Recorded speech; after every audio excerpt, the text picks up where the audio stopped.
आज विधानसभेचं विशेष अधिवेशन सकाळी 11 वाजता अधिवेशनाला होणार सुरुवात। विरोधक सरकारला घेरण्याची शक्यता। गरज पडल्यास महापालिकेत राज यांच्या सोबत ठाकरे बंधूंबाबत फडणवीसांचं महत्त्वपूर्ण वक्तव्य। ईव्हीएम वरचे आक्षेप निराधार, तक्रारींपेक्षा आत्मपरीक्षण करा, मुख्यमंत्री फडणवीसांनी विरोधकांना सुनावले।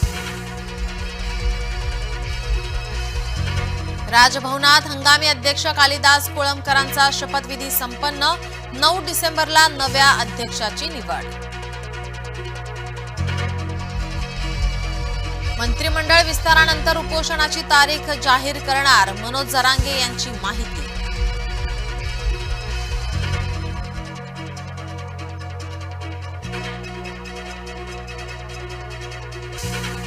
ज्येष्ठ नेते मधुकरराव पिचड यांचं निधन। वयाच्या 84व्या वर्षी घेतला अखेरचा श्वास। ब्रेन स्ट्रोक आल्याची डॉक्टरांची माहिती।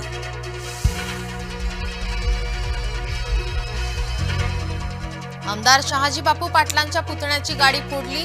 अज्ञात व्यक्तीने सागर पाटलांची गाडी फोडली। पोलिसांनी कडक कारवाई करण्याची शिवसैनिकांची मागणी। चंपाषष्ठी उत्सवानिमित्त गडावरून काढला तेलहंडा। खंडोबासह म्हाळसा देवीला तेलवण करून लावली हळद। मानकरी आणि भाविकांची गर्दी।